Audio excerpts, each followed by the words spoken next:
Happy new year. నూతన సంవత్సర శుభాకాంక్షలు. మీలో కొంతమంది కోపంగా ఉన్నారు, ఎందుకో తెలీదు. మనందరం నూతన సంవత్సరంలోకి వచ్చాం, కొంచెం సంతోషంగా ఉండాలి. All children, youngsters and all people, thank you so much. ఇంతవరకు దేవుడు మనల్ని ఎంతగానో ప్రేమించి 2025లో మనం ఎలాంటి పరిస్థితి గుండా వెళ్ళాం, ఏ విషయాల్లో ఒప్పుకోవాలి అనే విషయాలు చూసాం. తర్వాత ఆయన ఏమై ఉన్నారు అనేటువంటి విషయాలని అర్థం చేసుకొని ఆయన్ని ఆరాధించడానికి దేవుడు మనకు సహాయం చేశాడు. ఈ నూతన సంవత్సర ప్రారంభంలో మన కోసం ఆయన దాచి ఉంచినటువంటి వర్తమానాన్ని మనం వినడానికి ప్రయత్నించేద్దాం. రండి నాతో పాటు.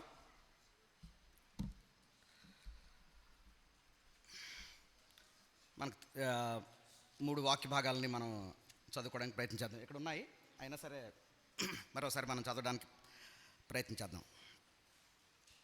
కీర్తనలు 119వ కీర్తన,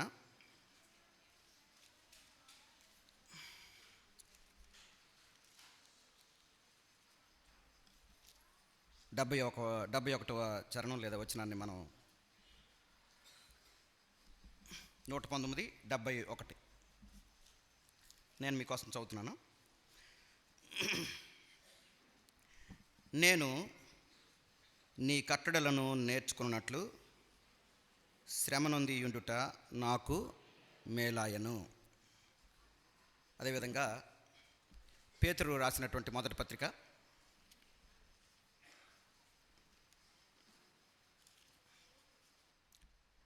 5వ అధ్యాయం 10వ వచనం.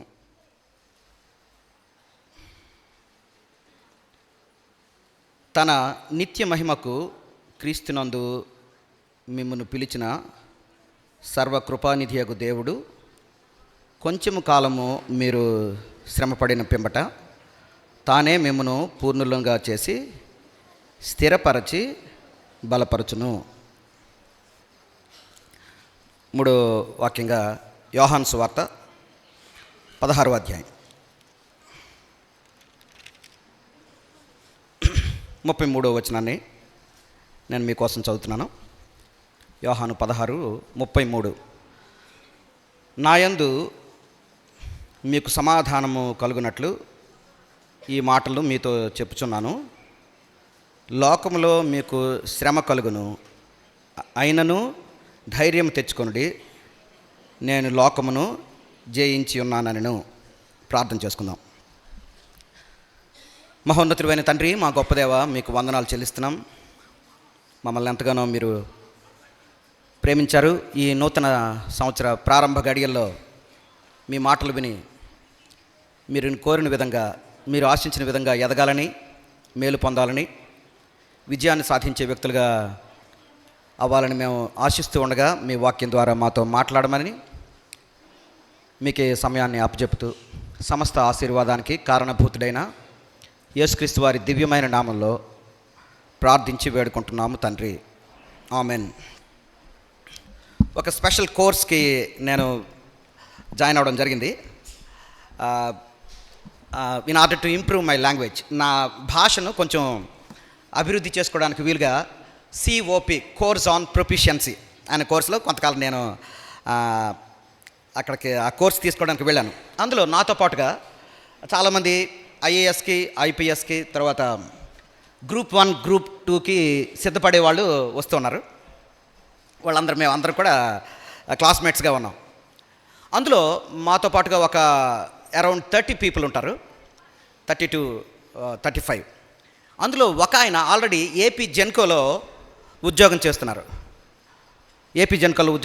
హైదరాబాద్లో నేను ఉన్నప్పుడు జరిగినటువంటి సంఘటన. ఆయనకు చాలా మంచి ఉద్యోగం ఉంది. అలా కొంచెం పరిచయం పెరిగిన తర్వాత అలా మాట్లాడుతూ సంహౌ ఫ్యామిలీ విషయాలు మాట్లాడాల్సిన అవసరం వచ్చింది. వాళ్ళ అమ్మాయికి ఉండేటువంటి పరిస్థితి తను చెప్పాడు. తన పట్ల వాళ్ళ అమ్మాయికి తను చేస్తున్నటువంటి ప్లాన్, వాళ్ళ అమ్మాయి పట్ల తనకు ఉండేటువంటి డ్రీమ్ ఆయన చెప్పాడు. చెప్తూ నాకు చాలా ఆశ్చర్యకరమైనటువంటి సంగతులు ఆయన చెప్పాడు అనమాట. ఏంటంటే వాళ్ళ అమ్మాయి మార్నింగ్ 3:30కి 3:30 గంటలకి లేస్తారట. 3:30 లేచి 4:30 ఆ ప్రాంతం వరకు తను రెడీ అయ్యి 4:30 బిట్వీన్ 4:30 అండ్ 5 ట్యూషన్కి వెళ్ళి మార్నింగ్ మళ్ళీ 7:30కి వచ్చి 7:30కి బ్రేక్ఫాస్ట్ చేసి మళ్ళీ స్కూల్కి వెళ్ళి ఈవినింగ్ మళ్ళీ 5:36 వరకు వచ్చి 1 అవర్ కొంచెం ఆడుకొని అరౌండ్ 7:15కి భోజనం చేసి ఇలా తన దినచర్య కొనసాగుతుంది. నేను అడిగాను దేనికోసం అంటే అమ్మాయిని నేను చదివించాలనుకుంటున్నాను, చాలా ఉన్నతమైన ఉద్యోగం చేయించాలని. నేను మళ్ళీ నాకు తనకు డౌట్ వచ్చి ఎన్ని గంటలకు మీ అమ్మాయి లేస్తారో వస్తే చెప్పండి అంటే 3:30 కన్నా. ఓకే 3:30కి లేస్తారు, మార్నింగ్ 3:30. ఎన్ని గంటలకు పడుకుంటారండి అని అడిగాను. 3:30కి లేస్తారు బాగానే ఉంది, కానీ ఎన్ని గంటలకి అమ్మాయి నిద్రపోతుంది అంటే 7:30కి, ఈవినింగ్ 7:30కి తను నిద్రపోతుందట. అప్పుడు బాగానే ఆలోచించారు. సరే సార్ 3:30కి లేపి 3:30 నుంచి సాయంత్రం 7:30 వరకు కూడా విపరీతమైనటువంటి ట్రైనింగ్ మీరు ఇస్తున్నారు, బాగానే ఉంది. మీ అమ్మాయి ఏం చదువుతున్నారు అని అడిగాను. అమ్మాయి 7వ తరగతి చదువుతుంది, 7th క్లాస్. 7th క్లాస్ చదువుతున్నటువంటి అమ్మాయి పట్ల వాళ్ళ నాన్నగారికి ఉండేటువంటి ప్లాన్ ఏంటంటే, తను ఏపీ జెన్కోలో చేస్తున్నాడు, అయితే వాళ్ళ అమ్మాయి ఇంకా ఉన్నతమైనటువంటి ఉద్యోగం చేసి ఉద్యోగాలు ఇస్తున్నప్పుడు ఇంటర్వ్యూ చేసేటువంటి ఆ రూమ్లో ఉండి ఆ 5 or 6 మెంబర్స్లో ఉండి ఇంటర్వ్యూ చేసేటువంటి స్థాయి కలిగి వాళ్ళ అమ్మాయి ఉండాలని, అలాంటి కోరికతో, అలాంటి డ్రీమ్తో వాళ్ళ నాన్నగారు అమ్మాయికి చదివిస్తున్నారు. When she was studying 7th class. 7వ తరగతి చదువుతున్నటువంటి ఒక అమ్మాయి పట్ల వాళ్ళ నాన్నగారికి ఉండేటువంటి కోరిక చూస్తే చాలా సంతోషం అనిపించింది. ఇట్స్ నాట్ దట్ ప్రాక్టికల్ చాలాసార్లు, కానీ అది వాళ్ళ నాన్నగారికి ఉండేటువంటి ఆ కోరికను మనం అభినందించాల్సినటువంటి అవసరం ఎంతైనా ఉంది. ఒక అమ్మాయి పట్ల వాళ్ళ నాన్నగారికి ఉండేటువంటి ప్రేమ.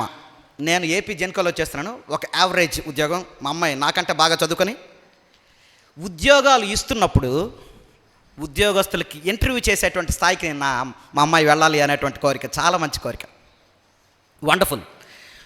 ఆ అమ్మాయి పట్ల నాన్నగారికి ఎలాంటి కోరిక ఉందో మనందరి పట్ల, irrespective of our class, irrespective of our category, మన చదువుతో సంబంధం లేకుండా, మన యొక్క వయసుతో సంబంధం లేకుండా, మన ఉద్యోగంతో సంబంధం లేకుండా, మన యొక్క నేపథ్యంతో సంబంధం లేకుండా, మనమందరం కూడా ఆయన ఆశించినటువంటి స్థాయిలో ఉండాలని, ఆయన ఆశించినటువంటి స్థితిలోకి వెళ్ళాలని దేవునికి ఒక డ్రీమ్ ఉంది, మాస్టర్ ప్లాన్ ఉంది.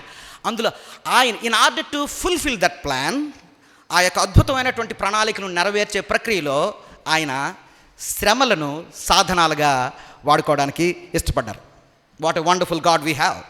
చాలాసార్లు శ్రమల్ని చాలా నెగిటివ్గా చూస్తాం, చాలా వ్యతిరేకంగా చూస్తాం, అమ్మో భయం అని.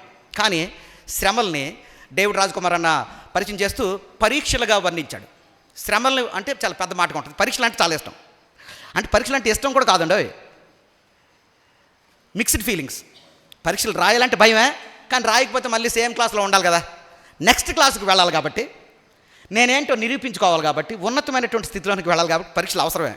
కాబట్టి పరీక్షలు అనేవి మానవ జీవితంలో చాలా ప్రధానమైనటువంటి పాత్రను పోషిస్తాయి. మరి ముఖ్యంగా విశ్వాసుల జీవితాల్లో ప్రధానమైనటువంటి పాత్రను పోషిస్తాయి. ఎప్పుడైతే ఈ పరీక్షల్ని, ఈ శ్రమల్ని చాలా అనుకూల దృక్పథంతో, మంచి స్వభావంతో, ఆశావాహ దృక్పథంతో మనం చూస్తాం, పరిస్థితులు చాలా వేరుగా ఉంటాయి, చాలా వేరుగా ఉంటాయి. పరీక్షలు అనేవి మన స్థాయిని, మన అంతస్తుని, మన పరిస్థితుల్ని నిర్దేశిస్తాయని, అవి సరిచేస్తాయని మనకు తెలుసు. కాబట్టి ఇది చాలా ప్రత్యేకమైనటువంటిది. 2026లో 2026లో దేవుని యొక్క ప్లాన్, దేవుని యొక్క ప్రణాళిక మన పట్ల ఏంటంటే, ఆయన ఆశించినట్లుగా మనం ఎదగాలి, ఆయన డ్రీమ్ని ఫుల్ఫిల్ చేయడానికి, ఆయన యొక్క మాస్టర్ ప్లాన్ ఫుల్ఫిల్ చేయడానికి. మనం అంటే అంత నమ్మకం. శ్రమలు అనేవి, పరీక్షలు అనేవి ఎవరికి పెడతారు? సాధారణంగా అర్హులైన వాళ్ళకి పెడతారు, లేదా అర్హత సాధించాలనేటువంటి కోరిక కలిగిన వాళ్ళకి పెడతారు. టీచర్స్ పరీక్షలు పెడతారు, బాగానే ఉంది. తల్లిదండ్రులు పరీక్ష పెడితే ఎలా ఉంటుంది? ఉపాధ్యాయులు పరీక్షలు నిర్వహిస్తారు. తల్లిదండ్రులు పెడితే దాన్ని మీరు పాజిటివ్గా తీసుకుంటారు. నాకు కొంతమంది టీచర్స్ తెలుసు, స్కూల్లో ఎగ్జామ్ రాయడానికి ముందు ఇంట్లో ఎగ్జామ్స్ రాయించుతారు. అంటే పరీక్షలు ఎవరైతే ఏ పిల్లల చేత అయితే పరీక్షలు రాయిస్తున్నారో ఆ తల్లిదండ్రులు వాళ్ళ పిల్లల పట్ల ప్రేమ లేకుండా కుట్రతో వీళ్ళు ఎలా పాడైపోవాలి, వీళ్ళు ఎలా నాశనం అయిపోవాలి, వీళ్ళ జీవితంలో ఏదైనా నాశనం రావాలనే ఉద్దేశంతో తల్లిదండ్రులు పిల్లలకి పరీక్షలు పెడతారు కదండి. నో కాదంటాను పేరు. ఎస్ ఉపాధ్యాయులు పరీక్షలు పెట్టడానికి ముందు తల్లిదండ్రులు ఇంట్లో పరీక్షలు పెట్టారంటే దాని అర్థం పిల్లల్ని తల్లిదండ్రులు చాలా ప్రేమిస్తున్నారని నాకు తెలిసిన భాష్యం. ఒకవేళ వేరుగా ఉంటే ప్రసంగం అయిపోయిన తర్వాత నాతో మాట్లాడండి. ఎస్, ఎగ్జాక్ట్గా టీచర్ చెప్పినట్లు కాకపోయినా కొన్ని చాలా కఠినమైనటువంటి ప్రశ్నలు అడగడం, షెడ్యూల్ అవన్నీ. స్నేహితులారా, అయితే దేవుడు మన నుంచి ఆశిస్తున్నటువంటి విషయాల గురించి మనం చూస్తున్నాం. ఈ శ్రమలు అనేవి పరీక్షలుగా మనం తీసుకుంటే ఉన్నతమైనటువంటి స్థాయిలోకి వెళ్ళడానికి ఇవి ఒక సాధనాలుగా మనం చూస్తాం. బజిలియా ష్లింక్ అనేటువంటి ఆవిడ ఒక అద్భుతమైనటువంటి పుస్తకం రాశారు. అది చాలా నాకు నచ్చింది. అదేంటంటే the hidden treasure in suffering. The hidden treasure in suffering. శ్రమల్లో దాగిన సిరులు. శ్రమల్లో దాగిన సిరులు. అదేంటండి, శ్రమల్లో ఇంకేమో ఉంటాయి కానీ సిరులు ఎలా ఉంటాయి? ద హిడెన్ ట్రెజర్ అట. హిడెన్ దాచబడినటువంటి ధననిధి. The hidden treasure in suffering. ఏమండి, తవ్వితే కష్టపడితే ఎక్సర్సైజ్ చేస్తే ఏదైనా సిరులు వస్తాయి కానీ శ్రమలు ఇదేంటి సార్, కొంచెం వెరైటీ. ఇంకేమైనా చేయండి సిరులు సంపాదించడానికి, కానీ శ్రమల్ని మా జీవితంలో అనిపిస్తే పెద్ద మాకు ఇష్టం ఉండదేమో అనే నాలాంటి వాళ్ళకి దేవుడు ఆల్రెడీ బైబిల్లో చాలా విషయాలు సిద్ధం చేసి కొంతమంది దైవజనుల ద్వారా ఈ విషయాలని తెలియజేశాడు. శ్రమల్లో దాగిన సిరులు. శ్రమల్లో దాగిన సిరులు అనేటువంటి పుస్తకం చదవకముందే, ఆ టైటిల్ వినకముందే పరీక్షల్లో ఉండేటువంటి మాధుర్యం అనేది మనకు తెలిసినంత తెలియకపోయినా కీర్తనకారుడు చాలా అద్భుతంగా ఏం చెప్తాడంటే, అక్కడ మొదటి మాట ఏంటండి, నీ కట్టడలను నేర్చుకున్నట్లు శ్రమ నొంది యుండుట నాకు మేలు. It's also profit. శ్రమ అనేది ఎప్పుడు మనం వ్యతిరేకంగానే చూస్తాం, నెగిటివ్గానే చూస్తాం, కానీ ఈయన మేలుగా చూస్తున్నట్లుగా మనం చూస్తాం. అంటే ఎంత అద్భుతమైనటువంటి అండర్స్టాండింగ్ అది. శ్రమలు, నేను నీ కట్టడలను నేర్చుకున్నట్లు శ్రమ నొంది యుండుట నాకు మేలాయనం. Very good.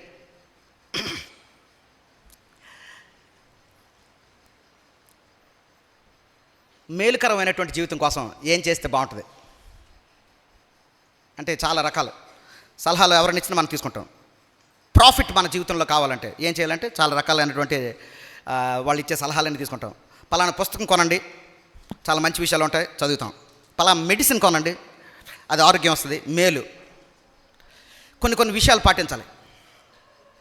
ఎంత కష్టమైనా చేస్తాం, కానీ కష్టాలని వన్ ఆఫ్ ద పాయింట్స్గా పెడితే, కష్టాలని ఒక ప్రాముఖ్యమైనటువంటి మార్గంగా మన ముందు పెడితే దాన్ని ఎన్నుకోవడానికి నేనైతే పెద్ద ఇష్టపడను, కానీ ఇష్టం ఉన్నా ఇష్టకపోయినా అదే మార్గం. కాబట్టి కీర్తనకారుడికి చాలా ఒక విషయం అర్థమైంది, నీ కట్టడలు నేను నేర్చుకోవడం. ఏదో ఒకటి చేయాలి కదా. ఆయన కట్టడలు దేనికోసం? ఆయన మనస్సును తెలుసుకొని ఆయన ఆశించినట్లుగా ఈ లోకంలో జీవించడానికి మనకి ఎంతో ఉపయోగపడతాయి. అలా నేను సిస్టమేటిక్గా ఒక క్రమబద్ధంగా నీ వాక్యాన్ని నేను పఠించాలన్నా, నేను ఉన్నతమైనటువంటి స్థితిలోకి వెళ్ళాలన్నా నాకు శ్రమ రావడం అనేది నా జీవితంలో చాలా గొప్ప ప్రాఫిట్గా ఉంది అనేటువంటి విషయాలు కీర్తనకారుడు మాట్లాడుతున్నట్లుగా మనం చూస్తాం. స్నేహితులారా, అలా మనం ఈ శ్రమలు అనేటువంటి విషయాలు గురించి మనం మాట్లాడుతున్నప్పుడు ఇక్కడ మనం చూస్తాం, నూతన నిబంధనలో చూస్తే యేసుక్రీస్తు వారు తన శిష్యుల గురించి మాట్లాడుతూ, తను నమ్మిన వాళ్ళ గురించి మాట్లాడుతూ ఇలా అంటాడనమాట, దేవుడు మనల్ని రక్షించడానికి అనుగ్రహించిన విశ్వాసం అసామాన్యమైనది, ఎన్ని కష్టాలు వచ్చినా ఆగిపోకుండా కొనసాగుతుందని దైవవాక్యం సెలవిస్తుంది. నా గొర్రెలకు నేను నిత్య జీవమును ఇచ్చుచున్నాను గనుక అవి ఎన్నడూ నశించవు, ఎవడును నా చేతిలో నుండి వాటిని అపహరింపడు. అనే వాగ్దానం ఆ విశ్వాస జీవితానికి గొప్ప భరోసా ఇస్తుంది. స్నేహితులారా, ఈ మనం ముందుకు వెళుతున్నప్పుడు శ్రమలు ఏమో మనల్ని చేస్తాయి అనేటువంటి దృక్పథం మనకు తప్పకుండా ఉంటుంది. సౌకర్యవంతమైనటువంటి జీవితం మనకు ఎప్పుడు మనకి అది ఇష్టమే. కానీ శ్రమలు సాధారణంగా మనల్ని చాలా క్లిష్టమైనటువంటి పరిస్థితిలోకి తీసుకుని వెళ్తాయని మనం అంటాం. కానీ యేసుక్రీస్తు వారు మాట్లాడుతూ, మీరు నా చేతిలో ఉండగా, మీరు నా ఆధీనంలో ఉండగా, మీరు నా పర్వ్యూలో ఉండగా ఎవరు కూడా మిమ్మల్ని ఏమి చేయలేరు, ఏమి చేయవు, శ్రమలు అనేవి మీకు ఏమి చేయవు అంటూ ఆయన సాక్షాత్ ఏం మాట్లాడంటే, నా గొర్రెలకు నేను నిత్య జీవం ఇచ్చున్నాను కనుక అవి ఎన్నడూ నశించవు, ఎవడునూ నా చేతుల నుండి వాటిని అపహరింపడు. ఏ శ్రమ కానీ, ఎలాంటి క్లిష్టమైన పరిస్థితి అయినా ఏది కూడా వాళ్ళని నాశనం చేయలేదు, నా నుంచి దూరం చేయలేదు అనేటువంటి విషయాన్ని అక్కడ ఇస్తున్నట్లుగా మనం చూస్తాం. పరిస్థితులు కొన్నిసార్లు మన విశ్వాస జీవితాన్ని బలహీనపరచవచ్చు, కానీ వాటిని ఆపలేవు. దేవుడే ఆ విశ్వాసాన్ని పోషించి కొనసాగిస్తాడు, నో డౌట్. ఈ క్లిష్టమైనటువంటి పరిస్థితులు వచ్చినప్పుడు మన విశ్వాస జీవితం మధ్యలో ఆగిపోద్దేమో అని మనం భయపడతాం. చాలా అవకాశాలు వస్తాయి, ఎందుకులే గొడవ, మనం ఆగిపోతే బాగుంటుంది అని మనం కొన్నిసార్లు అనుకుంటాం. కానీ మనం ఆయన వైపు చూసినప్పుడు, ఆయనపై ఆధారపడినప్పుడు ఆ విశ్వాస జీవితంలో విజయవంతంగా ముందుకు వెళ్ళడానికి దేవుడు మనకు సహాయం చేస్తారు అనేటువంటి విషయాన్ని మనం చూస్తాం. ఎందుకంటే రక్షణ అనుగ్రహించిన విశ్వాసం రక్షించబడిన విశ్వాసలో పరిశుద్ధపరిచే విశ్వాసంగా కొనసాగుతుంది. విశ్వాస సహకారంతో అది విశ్వాసి ఆత్మీయ ఎదుగుదల కోసం దోహదం చేస్తుంది. ఏమండి, క్రీస్తు అనే గురువు వైపు మనం చూస్తూ, విశ్వాసమునకు కర్తయు దాన్ని కొనసాగించేవాడైన యేసు వైపు మనం చూస్తూ ఉన్నప్పుడు ఎలాంటి శ్రమ అయినా, ఎలాంటి క్లిష్టమైనటువంటి పరిస్థితి అయినా అవి మనకి ప్రయోజనకరంగా మారుతుంది అనేటువంటి విషయాన్ని మనం చూస్తూ ఉన్నాం. అయితే స్నేహితులారా, ఈ శ్రమల్ని ఒక అనుకూలమైనటువంటి విషయంలో, అనుకూలమైన దృక్పథంతో, హృదయంతో మనం తీసుకోవాలంటే ఈ శ్రమల పట్ల ఆల్రెడీ మనకు ఎవరైనా మంచి అభిప్రాయం కలిగించాలి, లేదా బైబిల్లో ఎప్పటికే మనం చదివి మనం ఒక అభిప్రాయాన్ని ఏర్పాటు చేసుకోవాలి. విశ్వాసుల వీరుల గురించి మాట్లాడుతూ హెబ్రీయులకు రాసినటువంటి పత్రికలో 11వ అధ్యాయంలో వాళ్ళు ఏ పనులు చేశారు, విశ్వాసంతో ఎలా జీవించారు, ఎన్ని శ్రమలు వచ్చినా సరే దేవుని కోసం ఎలా జీవించారు అనే విషయాలు అక్కడ మనకి హెబ్రీయులకు రాసినటువంటి పత్రికలో మనకి కనిపించడంగా మనం చూస్తాం. హెబ్రీ 11:4-32 వచనాల్లో మనం చూస్తే అన్నీ చదవలేం, కానీ కొన్ని విషయాలు నేను చదివి వినిపిస్తాను. ఈ వచనాల్లో ఆ విశ్వాసం వారిలో ఎలాంటి అద్భుత క్రియలను జరిగించిందో చూడగలము. హేబేలు శ్రేష్టమైన ఆరాధన అర్పించడానికి, హనోకు దేవునికి ఇష్టమైన జీవితం జీవించడానికి, ఆ తర్వాత మరణం చూడకుండా కొనిపోబడ్డానికి, నోవహు పరిస్థితులకు ఎదురు నిలిచి దేవునికి విధేయత చూపడానికి సహాయపడింది. అబ్రహాము వాగ్దాన కుమారుని కంటే దేవుడే నాకు ప్రధానం అని చెప్పగలిగిన శక్తి ఆ విశ్వాసంలో చూడగలం. మోషే రాజాజ్ఞకు భయపడక ధైర్యంగా ఐగుప్తు భోగభాగ్యాలను లెక్క చేయకుండా వెళ్ళిపోవడానికి, ఎర్ర సముద్రం పాయలుగా చేయడానికి ఆ విశ్వాసం సహాయం చేసింది. ఆ విశ్వాసం ద్వారా రాజ్యాలు జయించారు, నీతి కార్యాలు జరిగించారు, వాగ్దానాలు పొందగలిగారు, అగ్ని జ్వాలలను చల్లార్చగలిగారు, సింహపు నోళ్లను మూయగలిగారు, మరణాన్ని జయించగలిగారు. వీళ్ళందరూ ఒక కైండ్ ఆఫ్ విశ్వాసం. రకరకాల శ్రమలు వచ్చినప్పుడు ఏమైనా రానివ్వండి, వాటి సంగతి ఏంటో చూద్దామనే చాలా వీరోచితంగా ముందుకు వెళ్ళిపోయినటువంటి వీరుల కోసం మనం చూస్తాం. అబ్రహాము, మోషే, వీళ్ళందరూ ఎలాంటి క్లిష్టమైన పరిస్థితులు వచ్చినా సరే వాటిని సావధానంగా ఎదుర్కొని, మా జీవితంలో మరేవి ప్రధానం కాదు, మా పిల్లలు కాదు, మాకుండేటువంటి ఆస్తిపాస్తులు కాదు, మాకుండేటువంటి ఉద్యోగాలు కాదు, మా ప్రభువే ప్రధానం. మా అబ్బాయి కంటే నా దేవుడు నాకు ప్రధానం. నేను అనిపించేటువంటి భోగభాగ్యాల కంటే నా దేవుడు నాకు చాలా ప్రధానం. ఆయనే నాకు ప్రమాణం.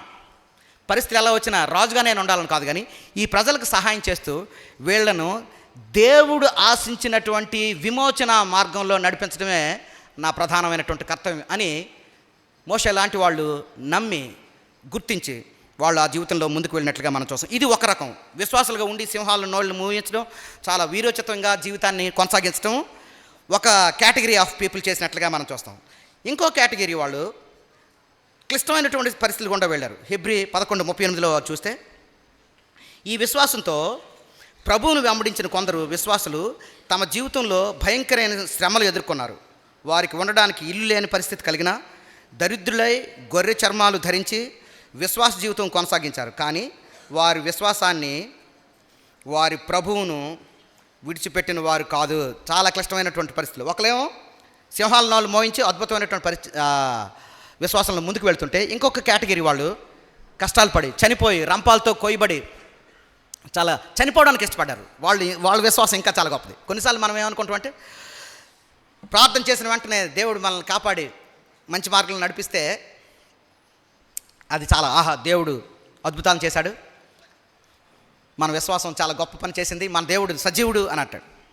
అంత మాత్రమే కాదు, మరణాన్ని మన జీవితంలో అనుమతించిన మన దేవుడు సజీవుడు, విశ్వాస మార్గంలోనే ముందుకు వెళ్ళాలి అనేటువంటి మనస్తత్వం మనకు రావడం అనేది ఆత్మీయంగా చాలా ఉన్నతమైనటువంటి స్థితిని సూచిస్తుంది. ఉన్నతమైనటువంటి స్థితిని చూసింది. రాజా, ఈ ప్రతిమకు నమస్కరించే ప్రసక్తి లేదు. ఈ అగ్నిగుండం నుంచి మా దేవుడు రక్షించగల సమర్థుడు. ఒకవేళ రక్షించకపోయినను రాజా, ఈ ప్రతిమకు కానీ నీకు కానీ నమస్కారం చేసే ప్రసక్తి లేదు. ముందు చాలా కోపంగా మాట్లాడి నెబుకద్నెజరు అని ఏకవచనంతో పిలిచి, తర్వాత దేవుని యొక్క కృపను బట్టి ఎమోషన్స్ కంట్రోల్ చేసుకొని రాజా అని వాళ్ళు చాలా వివేకంతో మాట్లాడినట్లుగా మనం చూస్తాం. కానీ అలా మాట్లాడడంలో, అలా పౌరుషంగా మాట్లాడడంలో వాళ్ళకి ప్రధానమైనటువంటి ఉద్దేశం ఏంటంటే, వాళ్ళకేదో జరుగుతుందని కాదు, వాళ్ళకి నష్టం వస్తుందని కాదు, కానీ వాళ్ళ దేవుణ్ణి తక్కువ చేసి చూడడం అనేది నచ్చలేదు వాళ్ళ ముగ్గురికి. కాబట్టి ముందు నెబుకద్నెజరు అని ప్రారంభించి తర్వాత రాజా అని ముగిస్తారు. క్లిష్టమైన పరిస్థితులు వచ్చినా పర్వాలేదు, వాళ్ళు రక్షించబడ్డారు, మిగతా వాళ్ళు చచ్చిపోయినట్లుగా మనం చూస్తాం. దేవుడు 2026లో మన పెద్దవాళ్ళు అంటున్నారు కదా, 2026 2026 చాలా భిన్నంగా ఉండొచ్చు. మిగతా రాష్ట్రాల్లో పరిస్థితి ఎలా ఉందో మన జీవితంలో కూడా, లేకపోతే మన రాష్ట్రంలో, ఆంధ్ర రాష్ట్రంలో కూడా క్లిష్టమైన పరిస్థితులు రావచ్చు. అయితే ఆ పరిస్థితుల్ని ఎదుర్కోవడానికి, వాటిని ధీటుగా ఎదుర్కోవడానికి మన యొక్క దృక్పథం చాలా ప్రధానమైనటువంటి పాత్ర పోషిస్తుంది. మనకుండేటువంటి యాటిట్యూడ్, మనకుండే దృక్పథం ప్రధానమైనటువంటి పాత్ర పోషిస్తుంది. ఎలాంటి దృక్పథం అయి ఉండాలి అది అంటే, శ్రమ నొందియుండుట నాకు మేలాయను. ఎప్పుడైతే ఇలాంటి అభిప్రాయాన్ని, ఇలాంటి దృక్పథాన్ని మన హృదయంలో కలిగి ఉంటామో, శ్రమలను మనం ఎదుర్కోవడానికి, వాటిని పాజిటివ్గా తీసుకోవడానికి అవకాశం ఉంటుంది. దేవుడు అలా కోరుతున్నాడు. శ్రమలు మనకి మేలిస్తాయి అనేటువంటి విషయాన్ని మనం చూస్తాం. అంటే ఇంతవరకు ఉండేటువంటి వాళ్ళ పరిస్థితి ఏంటంటే, దేవుడు మాకు ఆయుష్ ఇస్తే 100 ఏళ్ళు బ్రతుకుతాం, 120 ఏళ్ళు ఓకే, చంపేస్తే చచ్చిపోతాం చిన్నప్పుడే, 20 years 30 years. ఈ విశ్వాసం కేవలం పాత నిబంధన గ్రంథంలోనే కాదు, అపోస్తల కార్యాలయంలో కూడా స్టీఫెన్ అనేటువంటి యంగ్స్టర్ కంవాట్మే, దానియేలు గ్రంథంలో చూస్తే దానియేలు 90 ఏళ్ళు దాటి చాలా కాలం, దీర్ఘకాలం జీవిస్తాడు. ఇక్కడ దేవుని కోసం బ్రతుకుతున్నటువంటి ప్రక్రియలో షడ్రకు, మెషకు, అబేద్నెగోలు ఎన్ని సంవత్సరాలు బ్రతికారో మనకు కరెక్ట్గా తెలియదు, కానీ వాళ్ళు కూడా చాలా కాలం జీవించుంటారు. అదే దేవుని కోసం, ఆ మారని దేవుని కోసం యథార్థంగా, సత్యంగా, పౌరుషంగా జీవించే ప్రక్రియలో స్టెఫను అనేటువంటి యవనస్తుడు చాలా చిన్నప్పుడు చచ్చిపోతాడు. దేవుడు ఎలాంటి పరిస్థితిని మనకు అనుమతించినా మనం సిద్ధంగా ఉండాలి. 90 ఏళ్ళు 100 ఏళ్ళు బ్రతికితే వండర్ఫుల్, చాలా సంతోషం, దేవునికి మహిమ. ఒకవేళ దేవుడు చిన్నప్పుడే మనల్ని తీసుకుని వెళ్తే చాలా, అది కూడా సంతోషమే, అది కూడా స్టెఫను అలా జీవించినట్లుగా మనం చూస్తాం. తర్వాత బాప్తిస్మం ఇచ్చి యోహాను కూడా అలా జీవించాడు. ఆయన మార్గాన్ని సరళం చేయడానికి నేను వచ్చాను. ఎంతకాలం బ్రతికేమనేది కాదు, ఎలా బ్రతికేమనేది చాలా ప్రధానం. It doesn't matter how long we live, but it matters how we live. దీర్ఘకాలం జీవించామా లేదా అనేది ప్రధానం కాదు, కానీ దీవెనకరంగా జీవించామా లేదా అనేది చాలా ప్రధానం. ఈ విశ్వాసులు అలా అనుకున్నారు. సింహాల నోళ్ళు మూయిస్తే ప్రైజ్ ద లార్డ్, దేవునికి వందనాలు, మహిమ. చంపేస్తే, రంపాలతో కోయబడితే దేవునికి మహిమ. శ్రమను అలా మేలుగా భావించి ముందుకు వెళ్ళినటువంటి విశ్వాస వీరులు మనకు ఒక సవాలుగా ఉన్నారు, మాదిరిగా ఉన్నారు. వాళ్ళు నూతనమైనటువంటి జీవితం కోసం మనల్ని ప్రోత్సహిస్తున్నట్లుగా మనం చూస్తాం. అది మొదటిది. తర్వాత రెండోది చూస్తే మనం త్వరగా వెళదాం. శ్రమలు కలిగించేటువంటి అభివృద్ధి ఏమండి, మా రెండవ వాక్య భాగం మనకేంటి మనం చూద్దాం. పేతురు రాసినటువంటి పత్రికలో, తన నిత్య మహిమకు క్రీస్తునందు మిమ్మును పిలిచిన సర్వకృపానిధి యొక్క దేవుడు కొంచెము కాలము మీరు శ్రమపడిన పిమ్మట తానే మిమ్మును పూర్ణులుగా చేసి స్థిరపరిచి బలపరచును. ఈ వచనం రాసేసరికి యాక్చువల్గా చాలా క్లిష్టమైనటువంటి పరిస్థితులు గుండా సంఘం వెళ్తున్నారు. అయితే ఆ క్లిష్టమైనటువంటి పరిస్థితులు గుండా, అంటే ఇప్పుడు మనకు శ్రమ ఏంటంటే ఎగ్జామ్స్ రావడం శ్రమ, ఏదైనా ఇంట్లో కష్టం, ఇంట్లో బ్యాంక్ బ్యాలెన్స్ లేకపోతే అది మనకు శ్రమ, ఆఫీస్లో ఎక్కువ పని చెప్పినా ఇది మనం పెద్ద శ్రమగా మనం చూస్తున్నాం. శ్రమ అనేది ఆ కాన్సెప్ట్ వాళ్ళకి అది కాదండి. ఎగ్జామ్స్ వస్తున్నాయి, రాత్రి పగలు అంటే 8 గంటల కంటే ముందు 8 గంటల కంటే బదులుగా 10 గంటలు 12 గంటలు పని చేస్తున్నారు. ఇది కాదు శ్రమ. యేసుక్రీస్తు కోసం జీవిస్తే, యేసుక్రీస్తు కోసం బ్రతికితే they have to choose one life, అంతే. యేసుక్రీస్తు కావాలా, నీ ప్రాణం కావాలా, తీర్చుకో అనేటువంటి క్లిష్టమైనటువంటి పరిస్థితిలో వాళ్ళు జీవిస్తున్న సందర్భంలో ఈ మాటలు పేతురు గారు రాస్తారు. అయితే అంత క్లిష్టమైనటువంటి పరిస్థితిలో కూడా పేతురు చూసేటువంటి దృక్పథం చాలా వేరుగా ఉంటుంది. ఆయన ఏమంటున్నాడంటే, ఆయన చూడండి అక్కడ, కొంచెము కాలం మీరు శ్రమపడిన పిమ్మట, అంటే అప్పటికి ఎంతకాలం? యేసుక్రీస్తు చనిపోయి కొన్ని సంవత్సరాలు అవుతుంది. ఎన్ని సంవత్సరాలు అయినా సరే ఆ శ్రమ పడేటువంటి ఆ పీరియడ్ని, ఆ కాలాన్ని పేతురు ఎలా చూస్తున్నాడంటే, కొంచెము కాలం మీరు శ్రమపడిన పిమ్మట, కొంచెం, అది 30 ఏళ్ళ, 3 సంవత్సరాల, 3 గంటల, ఎంతైనా సరే, ఏదైనా సరే అది కొంచెం కాలమే. ఈ లోకంలో మనం ఎంతకాలం జీవించినా సరే అది కొంచెం కాలమేనండి.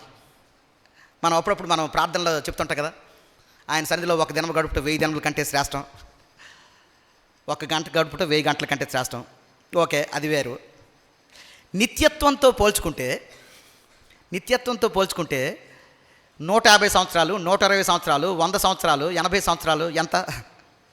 మీరే దాన్ని నిర్వచించాలని నేను కోరుతున్నాను. కాబట్టి మీకుండేటువంటి శ్రమ, కొంచెము కాలము మీరు శ్రమ పడిన పిమ్మట తానే మిమ్మల్ని పూర్ణులుగా చేసి స్థిరపరిచి బలపరచును. ఎందుకు ఈ శ్రమ, కొంచెం కాలం వచ్చేటువంటి శ్రమ అంటే,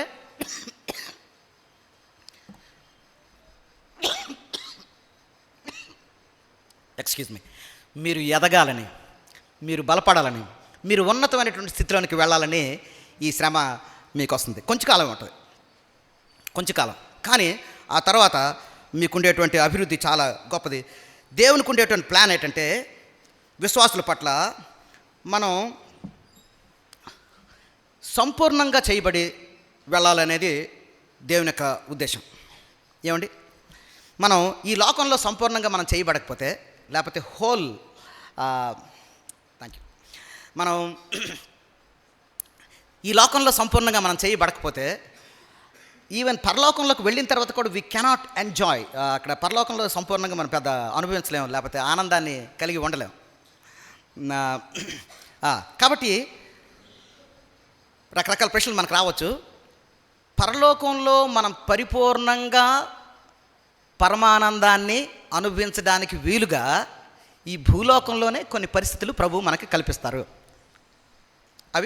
అవి శ్రమలుగా కూడా మనం చూస్తాం. పరలోకంలోకి వెళ్ళిన తర్వాత మన జీవితాన్ని సంపూర్ణంగా మనం అనుభవించాలంటే ఈ లోకంలో కూడా కొన్ని పరిస్థితులు గుండా మనం వెళ్ళాలి.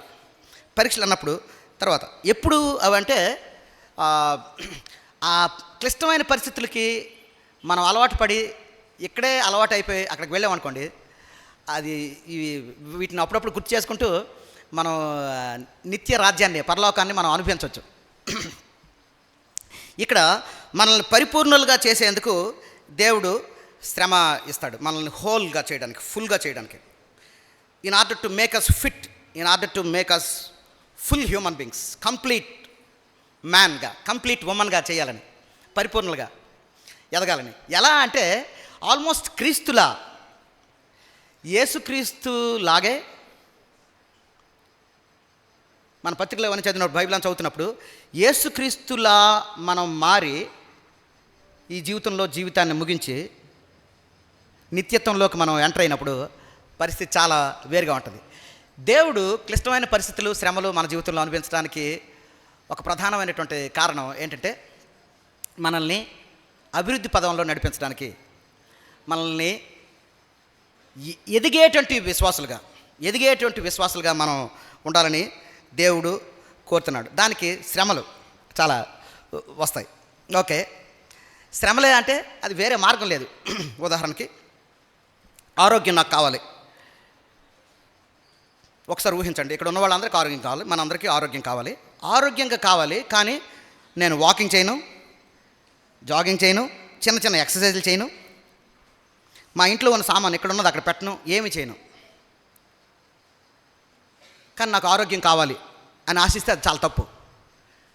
దేవుడు ఎంత న్యాయవంతుడంటే మనం పని చేయడానికి మనల్ని మనం ప్రోత్సహించుకోవడానికి వీలుగా పరిస్థితులు కల్పించి ఉదాహరణకి ఎవరైతే ఇంట్లో ఉంటారో కదలకుండా కుర్చీలో కానీ మంచంలో ఉంటారో అలాంటి వాళ్ళకి అనారోగ్యం రాదు అన్నారనుకోండి, అనిల్ అంబానీ, ముఖేష్ అంబానీ లాంటి వాళ్ళు కానీ వీళ్ళందరూ ఇంకేమి పని ఏం చేయరు, కుర్చీలోనే కూర్చుంటారు, లేకపోతే మంచం మీద కూర్చుంటారు, ఇంకేమీ చేయకుండా మన చేత అందరు లేకపోతే చేయిస్తారు. ఎవరైతే కదలరో వాళ్ళకి ఆయుష్ చాలా ఎక్కువ ఉంటుంది అనేది ఒకవేళ ఫిలాసఫీ అనుకోండి, పరిస్థితులు చాలా వేరుగా ఉన్నాం. కాదు, ఎవరైతే ఎక్కువగా కదులుతారో, ఎవరైతే ఎక్కువ శారీరక శ్రమ చేస్తారో వాళ్ళకి ఆరోగ్యంగా ఉండాలి. లేదంటే నాకు ఆరోగ్యం కావాలి, నాకు ఉండేటువంటి పొట్ట తగ్గాలి, నాకు ఉండేటువంటి బీపీ షుగర్లు అన్నీ కూడా నార్మల్గా ఉండాలి, కంట్రోల్లో ఉండాలి, కానీ నేను వాకింగ్ మాత్రం చేయను. వాకింగ్ చేస్తాను కానీ చెమట రాకుండా వాకింగ్ చేస్తాను కానీ చలి ఉన్నప్పుడు బయటకు వెళ్ళను. మా ఇంట్లో వరండా ఉంటుంది, అందులో నడుస్తానండి. ఓకే కానీ నీకుండే ఆరోగ్యం చాలా వేరుగా ఉంటుంది. చెమట వచ్చేటట్లు నడిచినప్పుడు వచ్చే ఆరోగ్యం వేరు, ఇంట్లో పేరుకు మాత్రమే నడిచేటువంటి వాకింగ్ చాలా డిఫరెన్స్. దేవుడు మనల్ని మొక్కుబడిగా క్రైస్తవులుగా జీవించాలని కాదు, ఆయన పిల్లలుగా ఈ లోకంలో మనం ప్రతినిధులుగా జీవిస్తున్నప్పుడు ఆయన ఉద్దేశం చాలా వేరు. మనల్ని ఆయన డ్రీమ్ చాలా గొప్పది, ఆయన ఆశ చాలా గొప్పది, మనల్ని పరిపూర్ణులుగా చేయాలని. ఆల్మోస్ట్ క్రీస్తు వలె అన్ని విషయాల్లో మీరు ఎదగాలని పౌలు గారు రాస్తాడు. క్రీస్తు వల్ల మనం అన్ని విషయంలో వెదుగుదాం అనేటువంటి, క్రీస్తులో మనం ఎదగాలంటే లేదా పరిపూర్ణం చేయబడాలంటే ఈ శ్రమలు అనేవి చాలా ప్రధానమైనటువంటి పాత్రను పోషిస్తాయి అనేటువంటి విషయాన్ని మనం చూస్తాం. మనల్ని పూర్ణులుగా చేసి మనం చేయకపోతే ఏంటి నష్టం? క్రైస్తవ జీవితంలో ఒకసారి మన జీవితాన్ని ఇక్కడ ముగించిన తర్వాత ఇంకా జీవించడానికి ఏమి ఉండదండి అక్కడ. Once we complete our life on this planet earth, నిత్యత్వాన్ని మనం ఆనందిస్తూ నిత్యుడొక దేవుణ్ణి చూస్తూ ఆయన లక్షణాలని, ఆయన నిత్యుడు కాబట్టి, ఆయన సార్వభౌముడు కాబట్టి, ఆయన అంతం లేనివాడు కాబట్టి, అంతం లేనటువంటి దేవుణ్ణి చూస్తూ అలా బ్రతికేస్తాం అక్కడ. ఆయన నిత్యుడు కాబట్టి ఆయన కోసం నిత్యం తెలుసుకుంటూనే ఉంటాం. కానీ అక్కడ వేరుగా అంటే భూలోకంలో ఏ విషయాలు అయితే చేయలేకపోయామో అవి అక్కడ చేయడానికి అవకాశం లేదు. ప్రభా ఒక్కసారి ఛాన్స్ ఇయ్యి, మళ్ళీ కొంచెం కిందకి వెళ్ళి వస్తాను, మరొకసారి ప్రభా నేను 70 ఏళ్ళు బ్రతికాను బాగానే ఉంది, మరొక 2 సంవత్సరాలు కొంచెం ప్రభా నేను ఇంతవరకు మీరు ఆశించినట్లుగా నేను బ్రతకలేదు, ఆ 2 సంవత్సరాల కొద్దిగా చక్కగా జీవిస్తానంటే నో, అక్కడ మనకు ఛాన్స్ ఉండదండి. కాబట్టి పరలోకాన్ని పరిపూర్ణంగా మనం ఆనందించాలంటే భూలోకంలోనే మనం ఆనందించాలి. అలా సంపూర్ణంగా ఆనందించాలి అంటే శ్రమల్ని చాలా పాజిటివ్గా మనం తీసుకోవాలి. స్నేహితులారు, ఇక్కడ ఉన్న వాళ్ళందరిలో జీవితంలో ఒక్కసారి కూడా కారం తినలేదు. కారం అంటే మీకు తెలీదు, చేదు అంటే తెలీదు, నిమ్మకాయ అంటే మీకు తెలీదు, ఓన్లీ స్వీట్ మాత్రమే తెలుసు. చక్కెర తెలుసు, పటిక బెల్లం తెలుసు, బెల్లం తెలుసు, లడ్డు తెలుసు. కారం తెలుసు అంటే కారం, మిర్చి పౌడర్ స్పెల్లింగ్ తెలుసు, MRICHIPOWD నో, కానీ దాని టేస్ట్ తెలియదు అనుకోండి. ఇక్కడ ఊహించుకోండి, ఇక్కడ కూర్చున్న మనం అందరం కూడా ఈ చివరి నుంచి ఈ చివరి వరకు కారం అనే మాట విన్నామండి, కానీ రుచి మాకు తెలియదు. చేదు అనే మాట మేము చదివాం పుస్తకంలో, బిటర్నెస్, కానీ టేస్ట్ తెలియదు. ఊహించుకోండి లైఫ్ ఎలా ఉంటుంది. క్రైస్తవ జీవితంలో శ్రమలు అనేవి లేకపోతే అంత చక్కగా అసలు మీకు ప్రతిరోజు mummy Horlicks, Bournvita, sweet, chicken లేదు, మటన్ లేదు, లేకపోతే దొండకాయ లేదు, బెండకాయ లేదు, అవేం లేదు, ఓన్లీ స్వీటే, only laddu, only Horlicks, only Bournvita. ఈ మధ్యకాలంలో ఏమొచ్చాయండి ఓన్లీ ఇవి. ఊహించుకోండి పేరెంట్స్, ఎవరైనా ఉండగలరా మీ జీవితంలో? Can we survive? నో. మనకు అన్నీ కావాలి, కొంచెం నిమ్మకాయ పచ్చడి కావాలి, ప్రియా పచ్చడి కావాలి, తర్వాత అవేమి లేకపోతే కనీసం కంది పొడి కావాలి, అది లేకపోతే కనీసం ఘీ కావాలి, ఏమి లేకపోతే మజ్జిగ అని కావాలి, ఏమీ లేదు అసలు. నీకు మజ్జిగ లేదు, అసలు నెయ్యి లేదు, కారం లేదు, ఏమి లేదు, నీకు అంత స్వీటే. నో, క్రైస్తవ జీవితం దేవుడు అలా మనల్ని ఆశించట్లేదు. ఎన్నో విషయాలు దేవుడు. కాబట్టి ఈ శ్రమలు అనేవి తప్పకుండా మనల్ని పరిపూర్ణం చేయడానికి ఉపయోగపడేటువంటి సాధనాలుగా మనం చూస్తాం. మనం ఎదగాలని, అభివృద్ధి చెందేటువంటి వ్యక్తులుగా ఉండాలని దేవుడు కోరుతున్నాడు. దేవుడు ఏర్పాటు చేసినటువంటి విధానంగా దాన్ని మనం చూస్తాం. మొదటి రెండు కూడా అవి ఒకదానికొకటి అంటే సినానిమస్లానే ఉంటాయండి. మనం ఎదగడానికి శ్రమలు పడడం అనేది నాకు మేలైంది, అది మేలు కోసమే చేశాడు. అంత మాత్రమే కాదు, కొంచెం కాలం శ్రమ పడిన తర్వాత నన్ను పరిపూర్ణంగా చేయడానికి, ఉన్నతమైనటువంటి స్థితిలోనికి నేను వెళ్ళడానికి దేవుడు ఏర్పాటు చేశాడు. అవన్నీ మనం చేయాలి అనుకుంటాం. మూడో దానికి మనం వస్తే చూడండి, మూడోది యోహాను సువార్త 16:33, నా యందు మీకు సమాధానం కలుగునట్లు ఈ మాటలు మీతో చెప్పుచున్నాను, లోకంలో మీకు శ్రమ కలుగును అయినను ధైర్యం తెచ్చుకొనుడి, నేను లోకమును జయించి ఉన్నాను. ఈ మొదటి రెండు కూడా దేవుడు మన యొక్క అభివృద్ధిని కాంక్షించి, మన మేలును అపేక్షించి, మనం ఉన్నతమైనటువంటి స్థితిలోనికి వెళ్ళాలనే ఉద్దేశంతో దేవుడు ఏర్పాటు చేసినటువంటి శ్రమలు ఇవి. దేవుడు అనుమతించినటువంటి శ్రమలు మనల్ని, అంటే ఒక వ్యక్తి ఆరోగ్యంగా ఉండాలంటే వ్యాయామం అనేది ఎంత అవసరమో, నడక అనేది ఎంత అవసరమో, మనం ఆరోగ్యంగా ఎదగాలంటే శ్రమలు అనేవి అంత ప్రధానమని దేవుడు గుర్తించి మన జీవితంలో ఆయన తీసుకుని వస్తారు. అవి ఒక టైప్ ఆఫ్, ఒక విధంగా చెప్పాలంటే దేవుడే డిజైన్ చేశాడండి. God himself created. కొన్నిసార్లు మన అమ్మ నాన్న చెప్పినవి మనకి ఇష్టం ఉండదు. మా అమ్మ నాన్న చెప్పినవి కొన్నిసార్లు నాకు ఇష్టం ఉండదు, డెఫినెట్గా. మా టీచర్ చెప్పినవి కూడా నాకు ఇష్టం ఉండదు. అయితే అవి నా మంచికని గుర్తించినప్పుడు కష్టపడడానికి నేను ఇష్టపడతాను. అయితే గుడ్ న్యూస్ ఏంటంటే ఇక్కడ ఉన్న వాళ్ళందరికీ కొన్నిసార్లు మన అమ్మ నాన్న ప్లాన్ చేసినవి మనకు అంత కరెక్ట్ కాకపోవచ్చు. మన టీచర్స్ చేసినటువంటి ప్లాన్ అంత డిసిప్లిన్ మనకి అంత ఆరోగ్యం కాకపోవచ్చు, లేకపోతే అంత ప్రాఫిటబుల్గా ఉండకపోవచ్చు. కానీ when the creator of the universe, మనం చదువుకున్నాం, ఏమండి ఆరాధనలో కూడా విన్నాం, మనల్ని సృజించినటువంటి సృష్టికర్త, భూమి ఆకాశాలను చేసినటువంటి మన దేవుడు, భూమికి పునాదులు వేయబడక మునిపే మన పట్ల ఒక అద్భుతమైనటువంటి ప్రణాళిక కలిగినటువంటి దేవుడు మనల్ని మంచి చేయడానికి, మనకు మంచి చేయడానికి ఏదైనా ప్లాన్ వేశాడంటే ఆ ప్లాన్ మాస్టర్ ప్లాన్, అద్భుతం, అందులో తిరిగిలేదు, చాలా బాగుంటుంది. కాబట్టి దాన్ని మనం అంగీకరించాలి. దేవుడు డిజైన్ చేసినవి కాబట్టి మనం వాటిని సంతోషంగా స్వీకరించాలి. ఇప్పుడు ఈ మూడో రకం ఏంటంటే సాతాను ద్వారా వచ్చేటువంటివి, సాతాను యొక్క అనుచరుల ద్వారా వచ్చేటువంటి, లోకస్తుల ద్వారా వచ్చేవి, కొన్నిసార్లు మనకు అవివేకం ద్వారా వచ్చేటువంటి వస్తున్నప్పుడు వీటిని ఎదుర్కోవడానికి మనం సిద్ధంగా ఉండాలి. నా గొర్రెలు నా స్వరం విన్ను, ఎవరు కూడా వాటిని నా నుంచి అపహరించలేరు అని యేసుక్రీస్తు వారు చెప్పినటువంటి వాగ్దానాన్ని గుర్తు చేసుకొని, ఎంత క్లిష్టమైనటువంటి పరిస్థితి అయినా సరే సావధానంగా సానుకూల దృక్పథంతో ఎదుర్కోవడం మనం నేర్చుకోవాలి తప్పకుండా. ఎందుకంటే అవి జయాన్ని ఇస్తాయి. మొట్టమొదటిది ఏంటంటే శ్రమలు మనకు మేలునిస్తాయి, శ్రమలు నేర్పించేటువంటి పాఠాలు. రెండవది మనకి అభివృద్ధినిస్తాయి. మూడవది శ్రమలను విజయంగా మార్చేటువంటి ప్రభు మనకు ఉన్నాడు కాబట్టి అవి విజయాన్ని ఇస్తాయి అని మనం ఆలోచించాలి. విజయాన్ని ఇస్తాయని ఆలోచించాలి.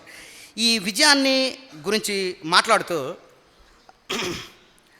దేవుడు ఒక వాగ్దానాన్ని మనం యెహోషువ గ్రంథంలో మనం చూస్తాం. ఇలా ఉంటుంది.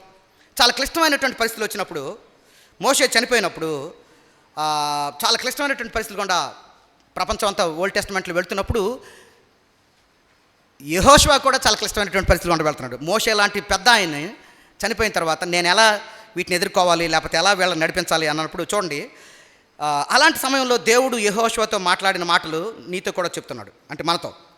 మోషే మృతి పొందాడు, ఒక నాయకుడు అతని పరిచర్య ముగించబడింది. యెహోషువతో దేవుడు, నీవు లేచి యోర్దాను నది దాటి మీకు నేను ఇచ్చిన దేశాన్ని స్వాధీనం చేసుకోనండి అని చెప్పి అతనిని ఎన్నో మాటల చేత ధైర్యపరిచాడు. ఆ మాటలలో ఒక మాట మన సందర్భానికి సరిపోతుంది.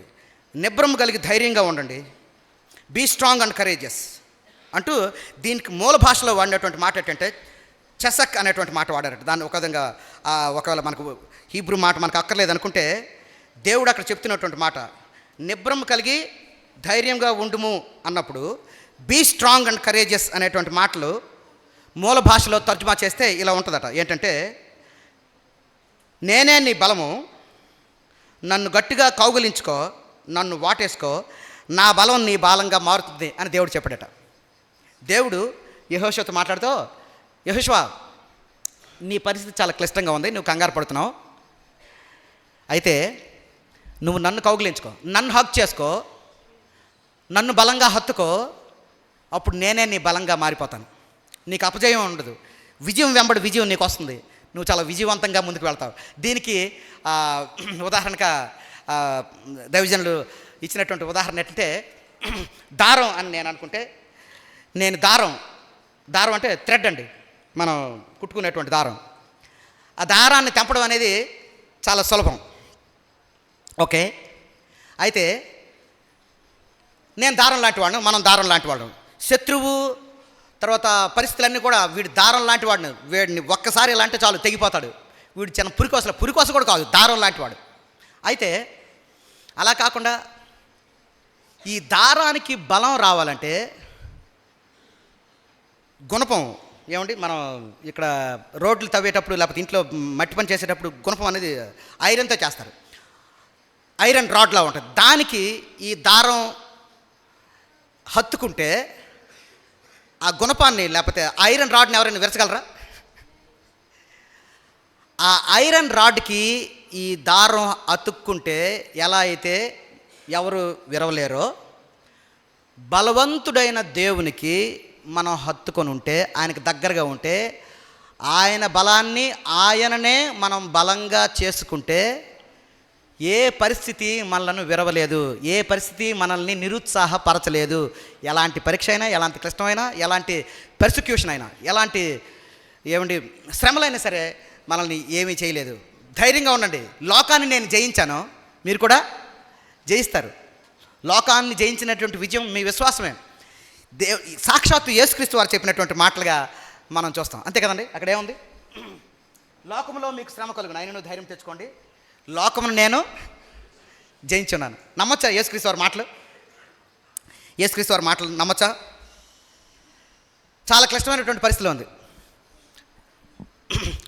ఆస్ట్రేలియాకి మనకి సెమీఫైనల్ జరుగుతున్నప్పుడు వాళ్ళు అప్పటికే 300+ చాలా ఎక్కువ రన్స్ చేశారు. మనం అసలు ఎక్కువ రన్స్ చేస్తే మనకి ఇంకా మామూలుగా అయితే గుండెలు జారిపోయి ఆగిపోవాలి. కానీ అమ్మాయిలు బ్యాటింగ్ చేస్తున్నారు, అంతవరకు మనకి ఎవరు తెలియదు అసలు. జెమిమా రోడ్రిగ్స్ అనేటువంటి అద్భుతమైనటువంటి అమ్మాయి, ముంబైకి చెందినటువంటి అమ్మాయి, సెంచరీ చేసినా సరే సెలబ్రేట్ చేసుకోకుండా జట్టును గెలిపించేంత వరకు కూడా అక్కడ ఆడి నిరూపించినట్లుగా మనం చూస్తాం. ప్రపంచం అంతా కూడా వైరల్ అయిపోయినట్లుగా మనం చూస్తాం. అక్కడ తను ఏమంటే దేవుడు అన్నాడట. అసలు ఇంటర్వ్యూ చేస్తున్నప్పుడు అయిపోయిన వెంటనే ఆవిడ మొత్తం బాడీ అంతా చెమట వచ్చేసి చాలా నీరసంగా అయిపోయింది. అప్పటికే జెమిమా ఇంటర్వ్యూ చేస్తున్నాడు. What made you? నువ్వు మధ్యలో మాట్లాడుకుంటున్నావు ఏంటి? ఏం మాట్లాడుకుంటున్నావు నువ్వు అంటే, మొదట్లో నాకు నేను మాట్లాడుకున్నాను, ఆ తర్వాత బైబిల్లో వచ్చిన నాకు గుర్తొచ్చింది. ఎలా అన్నాడు, you just stand there, I will give you victory అనేటువంటి, నువ్వు అక్కడ జస్ట్ నిలబడు, నేను విజయాన్ని ఇస్తాను అనేటువంటి అర్థం వచ్చేటువంటి మాటలు తను చెప్తుంది. యేసుక్రీస్తు వారు నాకు సహాయం చేశారు. ఆయన మాటలు నేను గుర్తు చేసుకున్నాను. Just I stood there and he did the rest of the job, he fought for me. నేను అక్కడ నిలబడ్డాను, ఆయన నా తరఫున యుద్ధం చేస్తాడు. What kind of faith!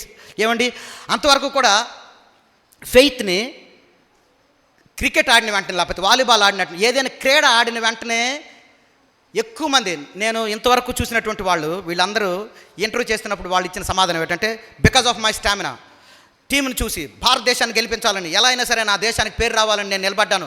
ఇలాంటి మాటలు. నేను చాలా పేషెంట్గా ఉన్నాను, చాలా ఓపికతో ఉన్నాను, చాలా మంచి బాల్ ఎప్పుడు వస్తాయని చూస్తున్నాను, చెడ్డ బాల్ను కొట్టాను, ఇలాంటి రకరకాలు. కానీ only one women, one sister, one lady, 125 years old girl told that because of Jesus I could. Friends, అలాంటి ధైర్యం కలిగిన వాడు కావాలి. దేవుడు చెప్పాడు నిలబడమని చెప్పాడు, నేను నిలబడ్డాను, విజయాన్ని సాధించాను. ఏమండి, ఇప్పుడు హర్మన్ ప్రీత్ కానీ తర్వాత జెమిమా రోడ్రిగ్స్ కానీ వీళ్ళు ఎవరైనా వాళ్ళు క్రీజ్లో ఉంటే భరోసా మనకు వస్తుంది. విరాట్ కోహ్లీ కానీ ధోని కానీ క్రీజ్లో ఉంటే ఏం పర్వాలేదు. వాళ్ళు ఓపెనర్స్ వచ్చి రోహిత్ శర్మ, విరాట్ కోహ్లీ ఓపెనర్స్ అవ్వకుండా ఉండిపోయారు అనుకోండి, ఎంత అద్భుతమైనటువంటి బౌలర్స్ వచ్చినా సరే విజయం మనదే మనం నమ్ముతాం. స్నేహితులారా, ఆఫ్టర్ ఆల్ సాధారణమైనటువంటి వ్యక్తులు, వాళ్ళు హ్యూమన్ బీయింగ్స్, వాళ్ళు క్రీజ్లో ఉంటేనే భారతదేశం గెలుస్తుందని మనం నమ్ముతున్నామే. జమీమా లాంటి ఒక సాధారణంగా కనిపించేటువంటి అమ్మాయి, పీలగా ఉండేటువంటి అమ్మాయి, 25 ఏళ్ల అమ్మాయి, ఇంకా వివాహం కాని అమ్మాయి, అనుభవం లేనటువంటి అమ్మాయి క్రీజ్లో ఉంటే భారతదేశం గెలవడానికి చాలా ఎక్కువగా అవకాశాలు ఉన్నాయి. శ్రీలంకతో గెలుస్తున్నట్లుగా మనం చూస్తాం. మనుషుల పట్ల అంత విశ్వాసం ఉంటే భారతదేశంలో ఉండే వాళ్ళకి మహోన్నతిని నమ్ముకున్నటువంటి మన పట్ల ఎంత విశ్వాసం ఉండాలి? మనకి మహోన్నతిని పట్ల, మన దేవునిపై ఎంత విశ్వాసం ఉండాలి? ఆయనపై విశ్వాసం ఉండాలి. ప్రభా, నేను లోకాన్ని జయించానని మీరు వాగ్దానం చేశారు. మీపై మేము ఉంటే, మీ చేతిలో మేము ఉంటే, మీ స్వాధీనంలో మేము ఉంటే, మీ అదుపులో మేము ఉంటే, మీ లిమిటేషన్స్లో మేము ఉంటే, మీ డైరెక్షన్స్ గుండా మేము వెళితే మాకు విజయం సాధిస్తుంది, మాకు విజయం వస్తుందని మేము నమ్ముతున్నాం ప్రభా. అది మాకు మేలు చేస్తుందని నమ్ముతున్నాం ప్రభా. Because you are there who defeated the death on the cross of Calvary. మరణాన్ని ఓడించినటువంటి ఈ దేవుడు మనకున్నాడు. ఆయన మనకు చేసే వాగ్దానం ఏంటంటే, లోకాన్ని నేను జయించాను, ధైర్యంగా ఉండండి ఆయన చెప్తున్నాడు. కాబట్టి 2026ను ఇలాంటి దృక్పథంతో మనం ఎన్నుకోవాలి. ఏంటి ఆ దృక్పథం? లోకాన్ని జయించినటువంటి ప్రభు మనకున్నాడు, సంతోషంతో వెళ్ళిపోదాం. ఒక 7th క్లాస్ చదువుతున్నటువంటి ఒక అమ్మాయి పట్ల వాళ్ళ నాన్నకు ఉండేటువంటి డ్రీమ్ ఏంటంటే, ఉన్నతమైనటువంటి చదువులు చదివించి ఉద్యోగాలు ఇవ్వడానికి ఇంటర్వ్యూ చేసేటువంటి ఆ రూమ్లో ఉండి ఇంటర్వ్యూ చేసే వ్యక్తుల్లో ఒక ఇంటర్వ్యూయర్గా నా కుమార్తె ఉండాలనేది వాళ్ళ తండ్రి గారి యొక్క కోరిక. మీరు, నేను ఆయన పిల్లలమైనప్పుడు మీ పట్ల, నా పట్ల, మన తండ్రికి, మన దేవునికి, మన మృత్యుంజయుడికి ఉండేటువంటి కోరిక ఏంటో తెలుసా? చాలా అద్భుతమైనటువంటి కోరిక. మన శ్రమల్ని మనం జయించాలని, వాటిని ఎదుర్కోవాలని, అనుకూల దృక్పథంతో ఎదుర్కొని ఎలాంటి అవసరమైతే బ్రతుకుదాం. ఒకవేళ సువార్త చెప్పే ప్రక్రియలో, ప్రభు కోసం జీవించే ప్రక్రియలో ఎవరైనా చంపేస్తే ఆ చావును ధైర్యంగా స్వీకరించేటువంటి స్థితిలో మనం అందరం ఉంటూ 2026 మాత్రమే కాదు, మన శేష జీవితాన్ని, మన మిగిలిన జీవితాన్ని జీవించాలని దేవుడు కోరుతూ ఉన్నాడు. అలాంటి గొప్ప కృపను ఇవ్వడానికి ఆయన సిద్ధపడుతూ ఉండగా, ఆయన మనకు ప్రమాణం చేస్తూ ఉండగా, ఆయన మనకు వాగ్దానం చేస్తూ ఉండగా, ఈ 2026 సంవత్సరాన్ని మనం ఎంతో సంతోషంగా ఆయన ఆశించినట్లుగా కొనసాగిద్దాం. రండి ప్రార్థన చేసుకుందాం.